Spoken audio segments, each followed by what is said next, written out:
Arkus and you are watching EVOTV. We're a new show dedicated to ecology, sustainability, and community organizing. Today we will look at the growing energy demands and how these are starting to impact British Columbian lives as well as our environment. Seemingly unrelated events and issues start to enter BC's landscape, from privatization of waterways, the announced Site C, to the Enbridge pipeline. And out of these emerges a pattern. Today we will look at what lies at the heart of these issues and projects that would forever alter British Columbian landscapes. We are joined by Christianne Wihelmson, Executive Director of Georgia Strait Alliance, with a Master's of Science in Ecology. Also with us is Ben West, a communities campaigner and organizer of the Wilderness Committee, and Rex Weyler, co-founder of Greenpeace International, ecologist, author, and journalist. Thank you for joining us today. Thank you. It's a pleasure. Thank you. It's been, a very interesting period that we're in, and we've been looking at things like moon landing recently, and what it took to land a person on a moon, and who did it, and how they did it. It is very interesting to have this retrospective about Apollo and the program and NASA and the Russians as well. And you kind of have to really equate that to what is happening right now with what they're doing to assure us of a future that is sustainable and ecologically friendly, and that will curb the CO2 footprint. And that doesn't seem to really resonate with current government initiatives at all. There is no focus on the part of the government. There is no will to focus either.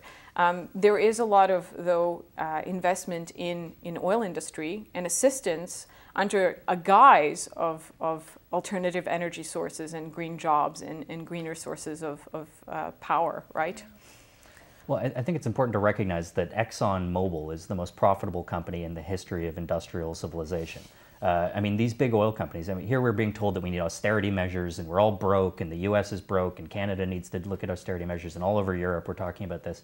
But meanwhile, these oil executives are making money hand over fist. Well, not only oil executives, we are actually noticing that private industries are recuperating quite well from the economic crisis. Mm-hmm. But at the same time, the rest of us are actually doing a little bit worse for wear. Mm-hmm. So there seems to be this disconnect between how things are versus what we're actually being told. Well, there's a lot of money to be made in plundering the planet, and there's been a lot of money to be made in plundering the planet for hundreds of years. It's always been. The Persian Empire did the same thing. The Roman Empire did the same thing. The British Empire did the same thing. By plundering the planet, yes, you can live a pretty nice lifestyle. And if Vancouverites, for example, look at what we demand of the world for us to live the lifestyle that we live, I think we would all be trying to live more modestly. People can have compassion for people in the rest of the world. Africa's not poor because the Africans consume too much stuff. Mm-hmm. Africa's poor because the empires of the world plundered Africa for its resources, its human resources, its natural resources, and so forth, to create this lifestyle. So we have to understand that our consumption has a cost out in the world. Mm-hmm. And that if we want to be part of and I think most people feel this way. Most people want fairness in the world. Most people don't want to rip off the world, but there's a lot of money to be made by a very few companies at plundering the planet and creating some product and selling it to us. And so we have to understand that there are social values that are important to us that aren't going to be necessarily profitable.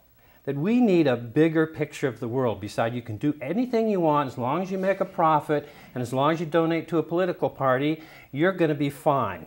Right? No, we need some other values in our culture other than somebody can get rich doing it, so it's okay.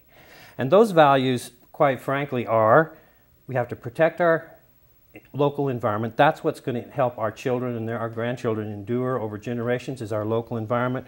We have to protect our communities. We have to keep and hold our families together. These are the things we need to do.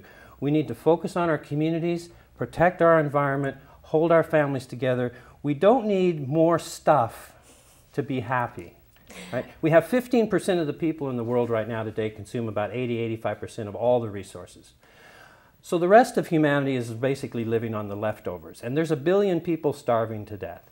And we're in overshoot on our entire planet habitat, which is an ecological concept which happens all the time in nature. Animals grow to the size of their habitat, overshoot the habitat, and they either have to live in balance with their habitat or they crash. And we are in that state as a species, globally, planet-wide. We're consuming more stuff than our dear Earth can replenish in a year.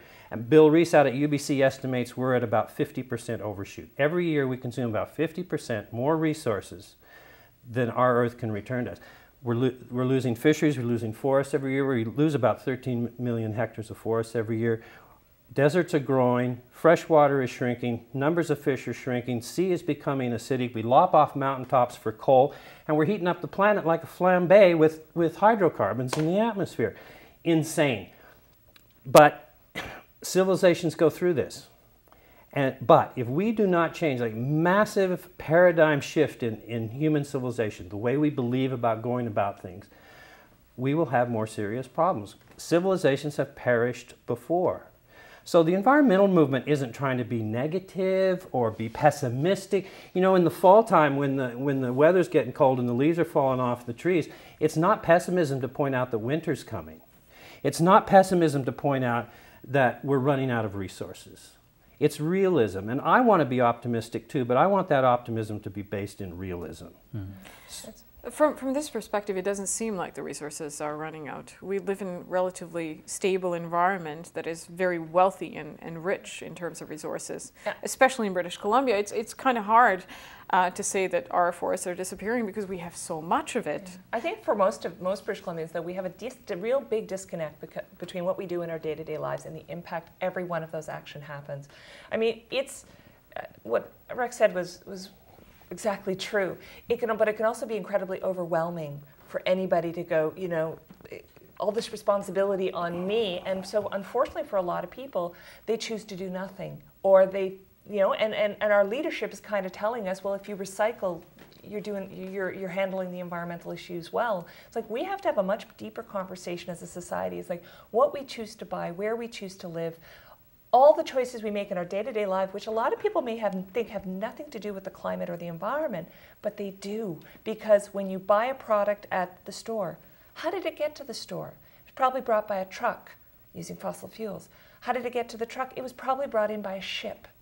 Ships use some of the dirtiest fuel out there. So when you buy the pink toilet brush at Walmart, you're actually having, there's a climate decision there. But I also think even taking a further step back, I think for a lot of us who work in this field, we talk about climate change and carbon, and we understand it. We've learned about it. But for a lot of people out there, we still need to have the conversation about how is this happening? Like, when fossil fuel is burned, how does that impact the climate? The reality is, recent polling done says a lot of people don't quite get all the connections, and it's not because they don't understand. Or aren't compassionate and don't care. It's just, it can be a bit complicated, and that, you know, when you're getting your kids to school, trying to get to your job, you know, visiting the mother-in-law and all that kind of stuff, sitting down to understand the complexity of climate change, that's pretty heady stuff. So, but, you know, wouldn't it be great if our political leadership was providing that information?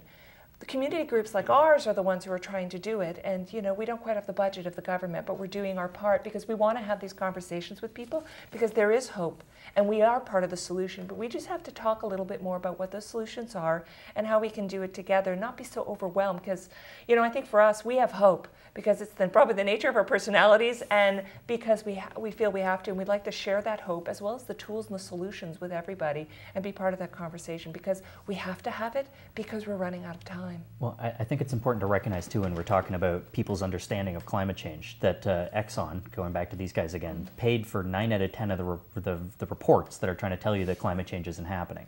In fact, there's a great book called Merchants of Doubt that looks at the connection between how the tobacco industry tried to convince you that secondhand smoke wasn't harmful, and the very same techniques they're using now to try to convince us that climate change isn't a problem. Basically, there's this concerted effort by very sophisticated people in the public relations world who are trying to convince us not to worry. And it's basically a victory for them if they can make you believe that the truth is somewhere in the middle between what you're hearing from climate scientists and what you're hearing from guys like Exxon. You know, so I think the question is, how do we break through that and get to the point where you know, we're actually being given real options? And this is one of the other problems, I think, is we don't even really have the choices to make a lot of the time. You know, like for example, in BC we have a carbon tax, but if you live, you know, south of the Fraser, you've got very few transit options. You know, so if you're being told, well, you know, it's going to cost you more to drive, you got to get out of your car, what option do you really have? So to a certain extent, I think, corporations are trying to make us believe that we have to make consumption choices, and that's going to be our participation, vote with your dollars. And of course, we need to, support the good local companies, and we need to not support the ones that are doing the wrong thing. But at the same time, we need to actually have governments that step in and actually give us options, that actually fund the solutions. And there's a lot more jobs, quite frankly, in the solutions. It's worth pointing out. If you fund public transit, you get 3 times as many jobs per dollar as you do building highways. And you also protect farmland, and you also stop our exposure to toxins. It's worth noting that oil doesn't just create climate change. It's also toxic. Living in a city with automobiles is like the equivalent of smoking half a pack of cigarettes every day. And yet we don't even think about this in the context of the discussion of automobiles. I have a friend who says every car should have a warning label on it, just like a pack of cigarettes. Well, I mean, people jog next to a road, and I always thought that's a pretty odd thing. You might as well have your mouth next to an exhaust pipe. Really, it's not very healthy at all. I know exercise is good, but there is exercise, and then there is exercise. We also sit on outdoor patios and eat lunch while all the exhaust is coming in, right? Yeah. Are there any sustainable alternatives to all of this that we've seen rise in our province, or for that matter in Canada? Well, absolutely. I mean, BC is one of the leaders in green building worldwide. For a long time, we were seen as the most livable place on earth because we chose to not build highways in 1969 and 70, right? Like, it changed the landscape of the Lower Mainland in a drastic way.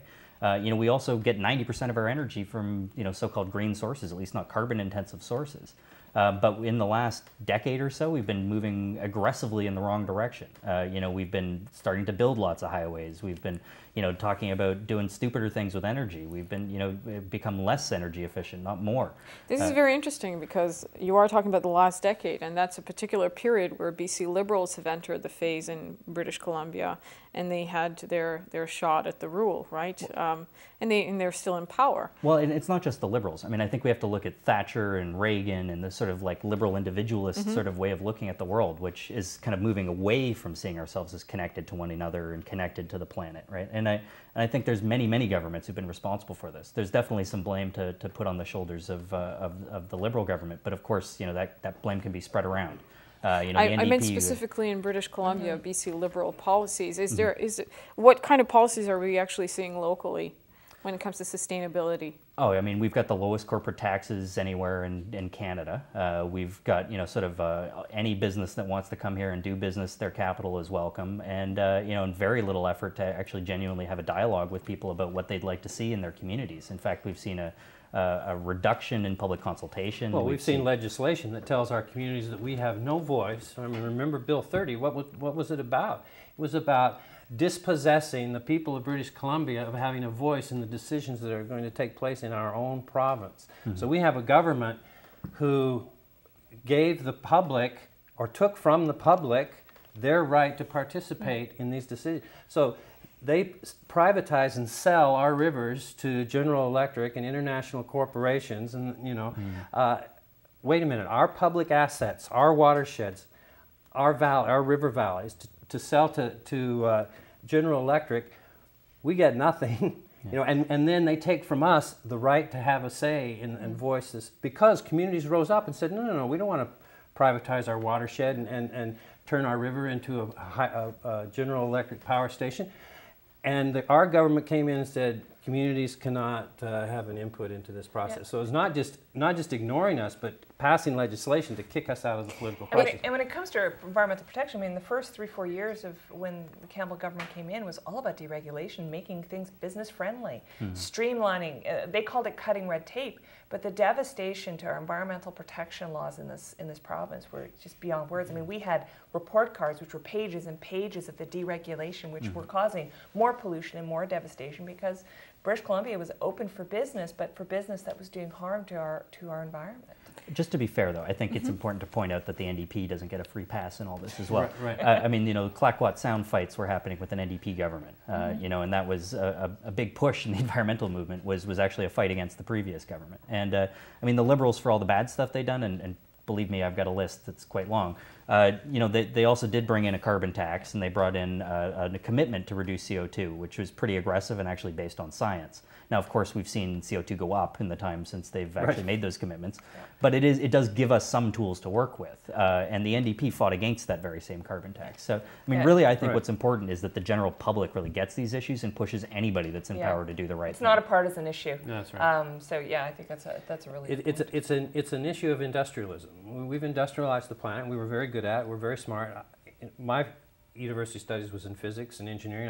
I worked as an engineer at Lockheed. I mean, I look back at the history of innovations in science. It's something we can be proud of. We're very smart and clever. We've done amazing things. Humanity has done amazing things. But industrializing our entire planet and trying to alternate it into products that we can all buy and get richer and richer, we now have 7 billion people. We can't all have summer homes and summer cottages and go out to eat. There's still 1 billion people, as I said, starving on the planet. Most of the people, 6 billion of the 7 billion, are hard-working, working class, unemployed, homeless, hungry, people barely hanging on, and people who are literally starving to death. So there's global equity issues, as Ben has pointed out, that the consumption decisions that we make and what we allow to happen in our province does impact people all over the world. Not to mention, by allowing Vancouver to be the tar sands shipping point, we're essentially saying we don't care about global warming, and the planet can heat up and whatever happens, happens, and we don't care. I don't think that's how the people of British Columbia, as Christianne was saying, that's not how the people of British Columbia feel. We don't feel that way. We do care about how the world is, and we want a voice. We want to be able to say that we believe that we can build a local economy that's thriving, where everybody's employed. There's lots to do, as we have said, and in terms of rebuilding our society to be genuinely sustainable, which means being modest, consuming less stuff, creating communities that are resilient and strong, local food sources, don't pave our farmland as highways, build public transportation. We can move lots of people around, low energy, low cost. I mean, I've lived in Europe. I know what it's like to live in a society where you can walk out your front door, get on a streetcar, and go to any other address in Europe. Nobody needs a car.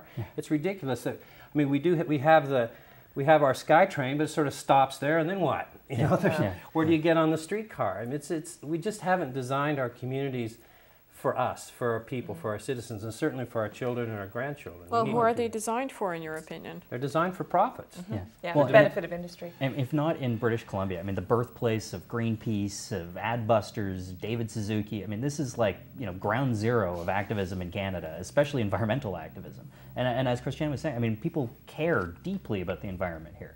If we can't serve as a model for how to do things differently, and if we can't actually be that choke point between the tar sands and the expansion of the oil economy, I mean, I don't know who's going to. I think we have an extra responsibility in British Columbia to do the right thing. And I think, this idea that communities can't be involved in the conversation is also something that's very disturbing. I mean, the decisions being made around Kinder Morgan and the tankers and these are consultations that happen, but the documents and they're asking people to read our documents and give your comments. I mean, we at the Georgia Strait Alliance had to get a lawyer to look at it and make sense of it and to finally dig through and realize actually this was actually about increasing tanker traffic. Where's the open consultation conversations with people to say, are you okay with this? Is this part of your vision of what you'd like in your community? It's not happening. And to me, it shows that the government and industry has a certain amount of disdain for communities. Like, we don't know, it's complicated, and that's the feeling I get. And I know the people who work in industry are not, it's not like they're bad people, but the structure around it separates us. So industry makes decisions that impact us, but we have no say in it. And we are the ones that are going to pay the price when the spill happens. And, industry isn't always on the ball. Like, to me, someone told me this recently around tankers. When the oil tankers go under Second Narrows, and so just so everyone understands, Second Narrows is the bottleneck point. Tankers can only go through there at high tide. It's a very short window. So what they do, which is smart, they put out a call on VHF telling all the boaters and the ships in the area, a tanker's going through, be careful. Well, the thing they haven't thought of, VHF is being replaced by cell phones. A lot of boaters, a lot of ships are starting to use cell phones. So they're not getting those announcements, which only increases the probability of something going wrong. to me, like, if you'd actually had some community people in the room, you might have been able to get that information from people. And there's probably another long list of other things that, for all their expertise, that they're not thinking about. And like I said before, the idea of their concept of risk is different than ours. And we need to be part of these conversations. And the fact that we as communities aren't allowed to be a part of it, or, you know, we have to have specialized people who can speak for us. I mean, our groups we represent our membership and our community, so I feel like I'm a voice for the people who support our organizations, but I think everybody needs to be part. There's a lot of knowledge, a lot of passion in our communities, and we're not being allowed to be part of the decision making, which is very frustrating. I mean, and frankly, they know very well that people are concerned about this stuff. I mean, I'm sure they've done their own polling, and I mean, there's a reason why this is all happening behind closed doors. It's because they're scared to face the public, because the public is going to say no. And quite frankly, it's completely unacceptable. And, you know, and we're just not going to let that continue to be the case. We're going to do everything that we can to make sure that, first of all, the public's aware what Kinder Morgan and other companies are proposing to do right in our backyard. And we're going to face them to actually, you know, we're going to force them to actually hear the voices of people of British Columbia. You know, if these companies think that they're going to be able to just push this stuff through in the cover of night with, you know, in some smoky back room somewhere, they've got another thing coming. That's not going to be what happens. And let's don't forget that this is all happening on unceded Coast Salish First Nation territory, and this hasn't all been settled. And you know, there's the broadband here in that area around Kate's Park and Second Narrows. Yeah. That's their waters. It's been their waters for generations. And have they been consulted? Have they been asked? What do they get out of it? The potential they get out of it is that, you know, even more of their ocean resources that they lived off of for many generations before our ancestors came here is gone, and more could be gone. So they're potentially losing, you know, their livelihood, which is to fish from those waters. And I think that there's a big conversation that has to take place in British Columbia about bringing these oil tankers in here, and of course the companies don't want to talk about it with us because we have other opinions, and it's, you know, real democracy takes time, and you have to sit down with communities, and you have to come in and say, okay, here's a proposal, and this is why we want to do it, and this is what the community is going to get, and this is the impact, and here's the risks. And let's hear from the First Nations, let's hear from the Coast Salish Nations, let's hear from the people who live here, let's hear from other business operators, people who own restaurants and convention business. Let's hear from our local BC fishermen. Do you think they want oil tankers in British Columbia? I don't think so. So of course the companies don't want that conversation, because that conversation is going to necessarily go the way they want it. But I don't think the people of British Columbia want giant Suez Max million-barrel crude oil tankers, up to one a day, and dredging the Second Narrows to get these Suez Max tankers in here. I don't think this is going to fly with the people of British Columbia. And that number is going to happen in about 5 years. We're not talking a 20-year span. The plan is, you know, within 5 years, we're going to be having one tanker a day, easy. Great, we get to be the Suez Canal of the Pacific Northwest. You know, I don't want it, my children don't want it, my friends don't want it, everybody I know, business people I know don't want it, First Nations people I talk to don't want it. I haven't really met anybody. We get a few tugboat jobs, sure, and you know, we have some of the best port tugboat captains and safety inspectors, and Vancouver can be very proud of its marine history. Yeah, the coast pilots. The coastal pilots, and they're all top-notch, first-rate, great. And there are a few jobs, sure, escorting these giant tankers out of the inlet with you know, our port facilities. But to risk a $40 billion oil spill that would destroy our local economy, it's just not worth it. And there's plenty of other work for all. A lot of those very same mariners and you know, folks who really understand the risks better than most of us are actually the very same people who are the most concerned. They're the ones who are actually like ringing the alarm bell and calling up our office and saying, hey, we're worried about this, you should be paying attention. A lot of communities that have tried to have a say in this, and the process is obviously broken. So what's the next step? Do we engage in acts of civil disobedience? Do we knock on the doors of our representatives? What is it that we can do in order to make an impact on this lacking conversation? All of the above. Yeah. I mean, there's groups and individuals all across the spectrum, from folks who were interested in the sort of civil disobedience stuff to the people who are writing research and reports, who are doing public engagement. I mean, there's going to be public meetings that are going to be organized either by government or by us that are going to let people know what's going on and invite people to the table.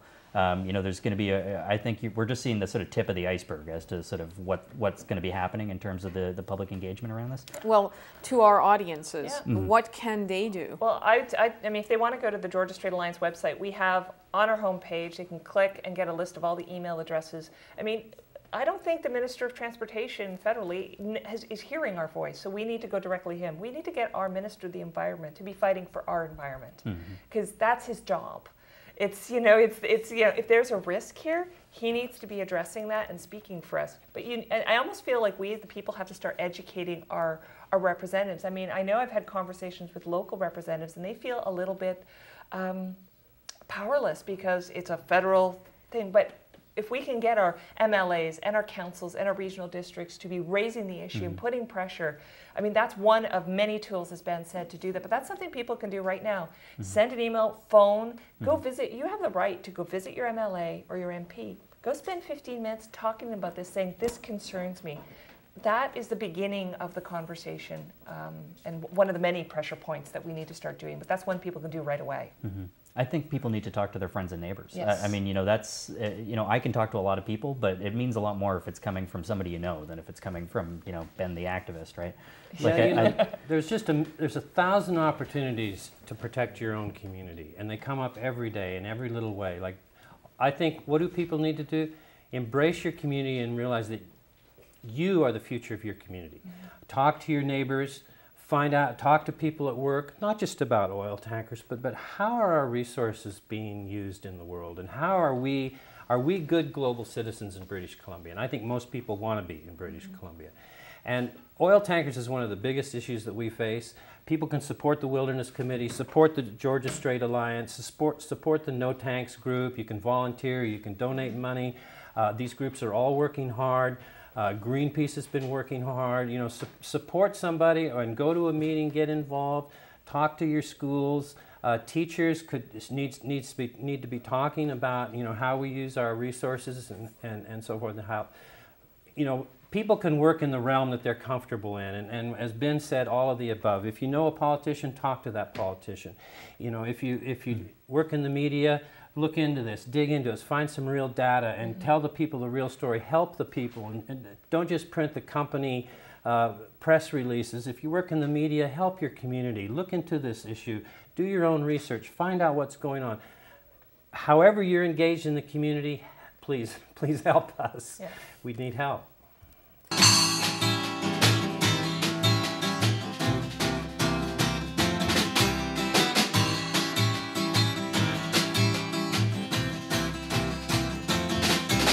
Sat on a throne, cut from a chainsaw hand, rain racing like blood from the creator's plan. Some pillbox stores with lots of logos on the floor. Warm, shore to shore. One red tassel, three-legged crow, stringing line down the mountain, left a two-side show. I don't strum for you, I won't make a move. See us struck between